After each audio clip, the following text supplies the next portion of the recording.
A Bíblia em 10 minutos. O objetivo desse vídeo é dar um direcionamento para quem já lê as Escrituras ou despertar o interesse em quem nunca leu. As considerações mais importantes quando a gente vai ler a Bíblia são: Deus ele não pensa como um ser humano. Ele criou o ser humano do pó e ele fez o ser humano com uma sabedoria limitada. A sabedoria do Criador é muito superior à nossa. E ele fez isso porque ele precisa testar a sua criação, né? E o Senhor, ele anuncia o fim desde o princípio. Então, o Senhor, ele já viu o final desde o princípio. Ele criou o ser humano e ele sabia que lá no final teria valido a pena a sua criação. A gente pode considerar que a gente está vivendo realmente uma colheita do Senhor, né? Ele nos deu, ele nos fez com o livre-arbítrio, ele não nos fez que nem um robô, né? Ele queria realmente alguém que pudesse escolher. E por isso ele está testando toda a sua criação desde o início. E ele já nos anuncia isso desde o início. É importante também a gente ter em mente que quem escreveu a Bíblia foram os homens, mas eles escreveram por ordens e comandos do próprio Deus. E Jesus, ele é Deus. Você, quando lê as Escrituras, você precisa saber disso. Isso está revelado em João, no Evangelho de João, no capítulo 1. Se a gente fosse fazer um resumo da Bíblia em 1 minuto, seria isso, gente. Jesus, desde o início até o final.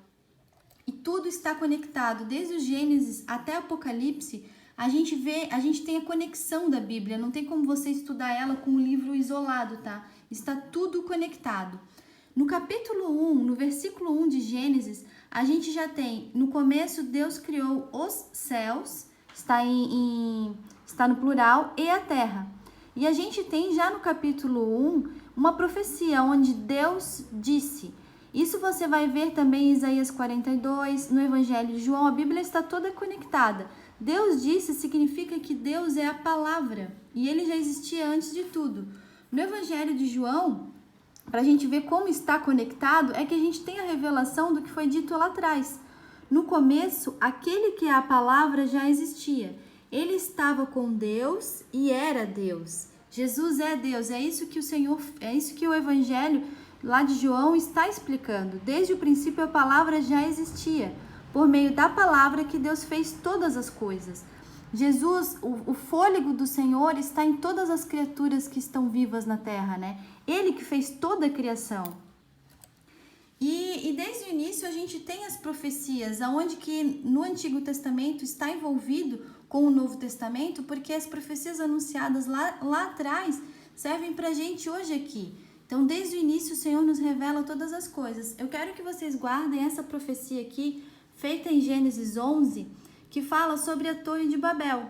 Lá o Senhor profetiza assim: o Senhor disse, isso que eles estão fazendo é só o começo. Logo, eles serão capazes de fazer o que quiserem. Isso é profético. A cidade recebeu o nome de Babel, pois ali o Senhor atrapalhou a língua falada por todos os moradores da terra, e dali os espalhou pelo mundo inteiro. Até é interessante a gente ver que o versículo é exatamente um número que as pessoas do ocultismo, né, eles consagram esse número, né? E isso também eu quero dizer porque até às vezes os números dos versículos, eles têm significado. Como a inteligência do Senhor é muito superior, a gente ainda, nem o ser humano ainda da terra conseguiu realmente desvendar todos os mistérios que estão na palavra dele. E Gênesis, ele vai dar uma sequência, passando pelo dilúvio, até chegar no Noé, que eu quero destacar aqui, porque todos nós, toda a humanidade que está na terra hoje, descende dos seus 3 filhos.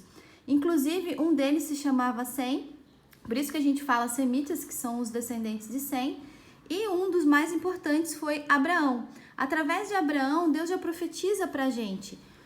Ele fala para Abraão, por meio de você abençoarei todos os povos do mundo.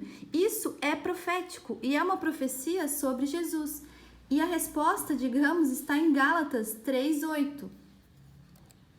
O Gênesis, ele traça de forma cronológica toda essa sequência de história, desde o primeiro homem criado, até Noé, até os filhos de Jacó no Egito.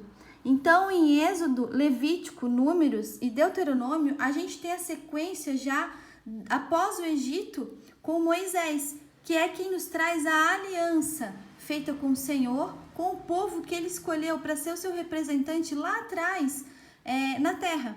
Então a gente já tem desde o início uma divisão, né? Onde a gente tem Israel como o povo escolhido realmente para representar o Senhor e as outras pessoas representando o paganismo. A gente já tem os dois caminhos, ou de Deus ou do mal. E essa aliança que o Senhor fez com Moisés, ele já dá um spoiler, ele já anuncia todo o final. Em Deuteronômio 32, a gente tem as profecias até o final dessa história.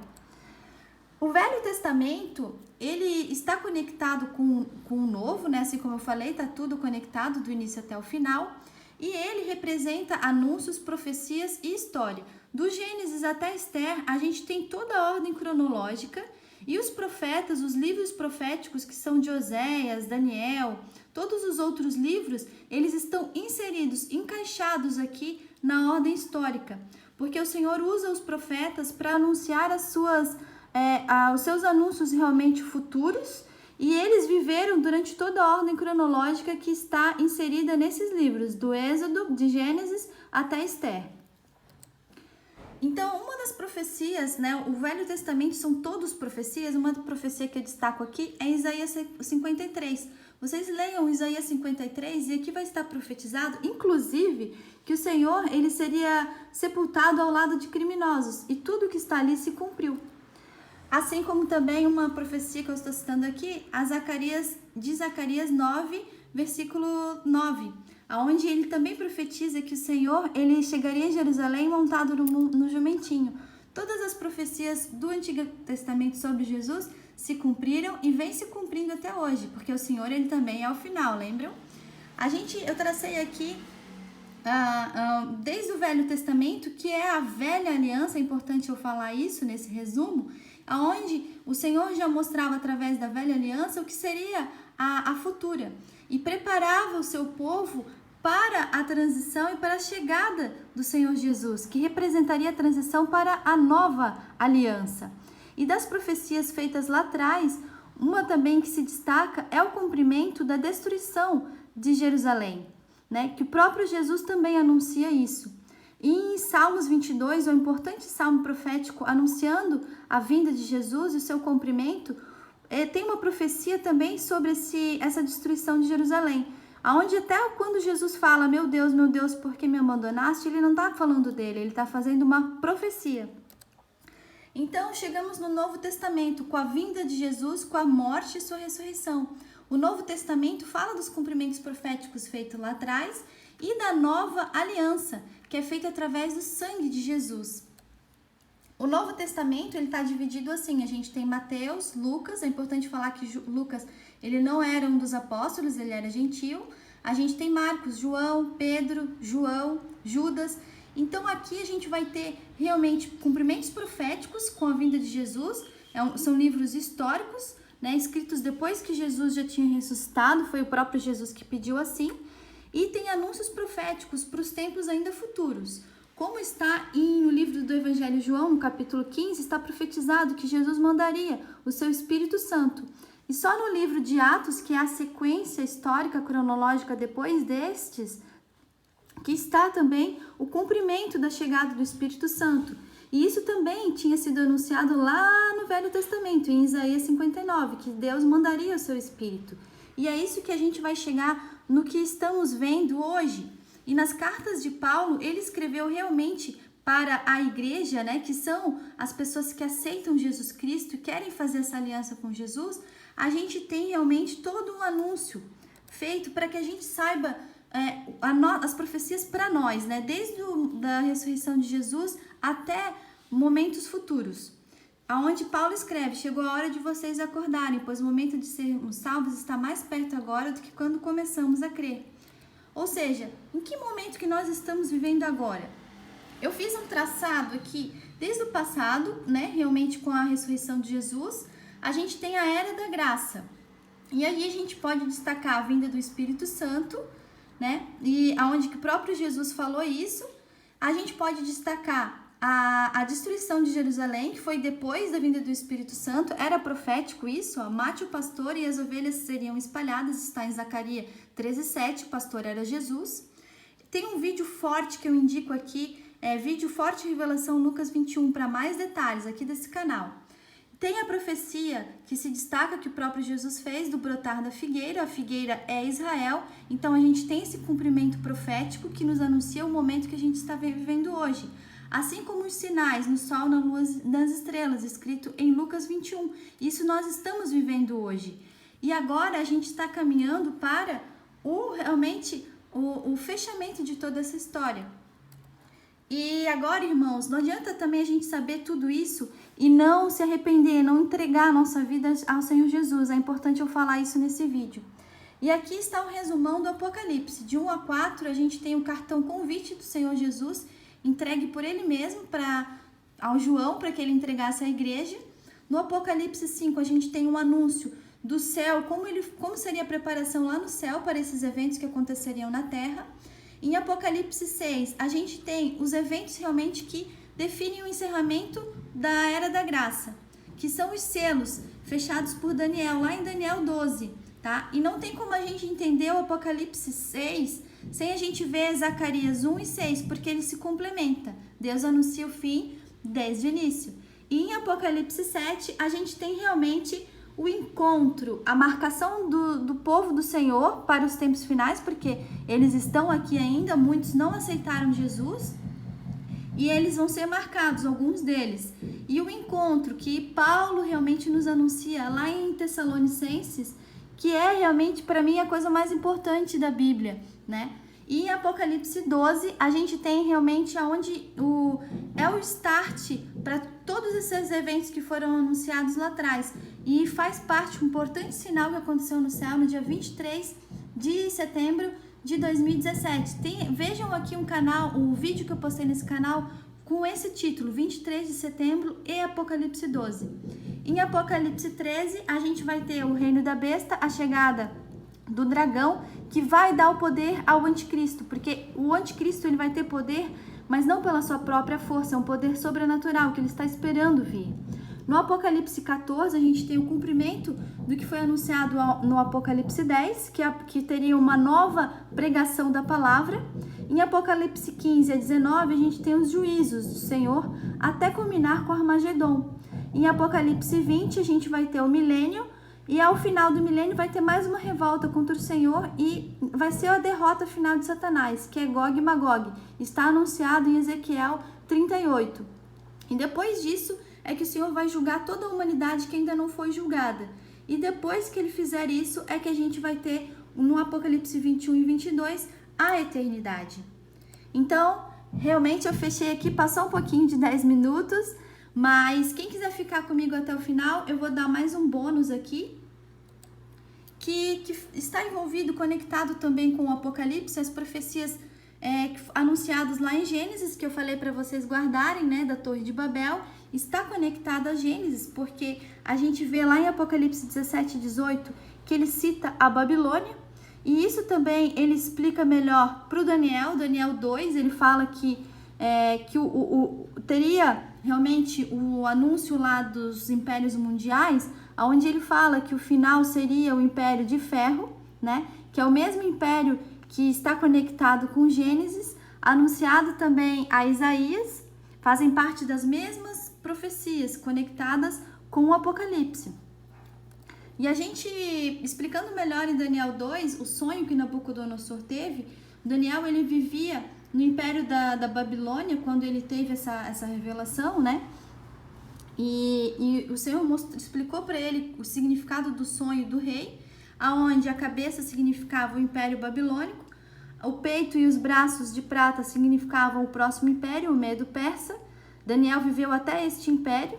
A barriga e os quadris, que representou, hoje é fácil para a gente saber que representaria o Império Grego, mas na época esse império ainda não tinha chegado, né? Incrível isso.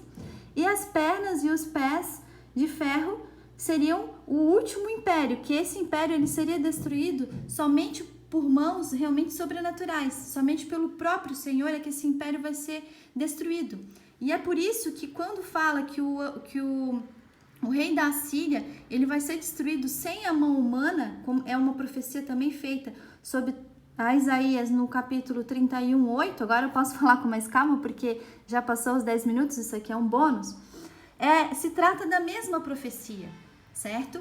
E eu falo num vídeo que eu fiz agora, que eu postei há pouco tempo, do anticristo, onde eu explico com mais detalhes como está envolvido que Roma é o Império Assírio, é o rei assírio, porque Roma, ela domina o Império Seleucida, anunciado lá a Daniel também, isso a gente vai ver em Apocalipse, em Daniel 11, que o Império Romano, ele engole realmente o Império Seleucida e domina a Assíria. Então, sempre que a gente vê falando de Roma e falando da Assíria, a gente está falando da mesma coisa, porque Roma é a Assíria e Roma, inclusive, é a Babilônia que fica na Assíria.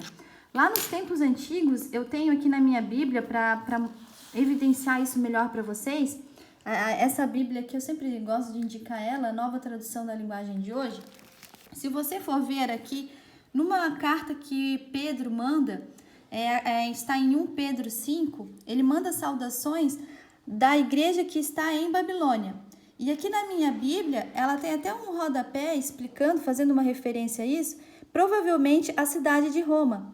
Então, eles mesmos estão anunciando aqui, que Babilônia, que eles falavam assim antigamente, é Roma, tá? Então, isso nos ajuda a entender a profecia feita lá a Daniel e por que Roma ainda é quem comanda todo o nosso governo hoje.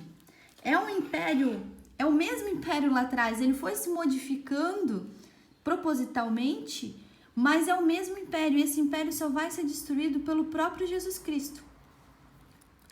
Então, a gente pode entender assim como que todos os caminhos, profecias, até fiz uma jogada aqui, todos os caminhos levam a, e todo mundo sabe, né? Todo mundo conhece esse ditado. Então, a gente tem em Gênesis 25, já era um anúncio disso. Deus profetizou até mesmo com a cor do cabelo do filho de Isaac. E Romanos 9 nos explica isso, tá? Então, todas as profecias sobre Esaú, sobre Edom, estão falando sobre Roma. Isso está conectado. E Isaías 34, Isaías 63, que fala de Edom, a gente pode realmente ler considerando como Edom sendo Roma, e aí tudo se encaixa. Por isso que tem tantas profecias falando de juízos contra Edom. E falando de juízos contra os assírios, falando de juízos contra os romanos. Então, nesse vídeo que eu postei sobre o anticristo, eu falo com mais detalhes como Daniel 11, ele está relacionado falando realmente de Roma. A partir do verso 4, quando o imperador Alexandre grego, ele morre, os seus principais generais que traçam realmente o rumo da história, que são o Seleuco e o Ptolomeu. As suas dinastias realmente elas se perpetuam e elas brigam entre si, uma hora elas brigam, uma hora elas fazem alianças, inclusive com casamentos. Até tem um vídeo da Débora G. Barbosa onde ela fala que alguns dos faraós egípcios eram ruivos também, porque eles se casavam entre si, eles foram perpetuando essas alianças entre eles, né? E eles sabem disso. O mais incrível é que eles sabem a hereditariedade deles. Eles não revelam isso pra gente, é claro, mas eles sabem. E isso vem se perpetuando há muito tempo. Aqui até tem uma foto do imperador romano Nero, e não por coincidência, ele tem essa cor de cabelo. Então o Senhor ele nos profetiza até mesmo com a cor de cabelo. Vejam lá o vídeo que eu fiz, que está aqui no meu canal. Eu agradeço a vocês, agradeço a todos por assistirem até aqui. Leiam a Bíblia, entendam as profecias. Qualquer dúvida, deixem nos comentários. E obrigado a todos por assistir. Espero que tenham gostado.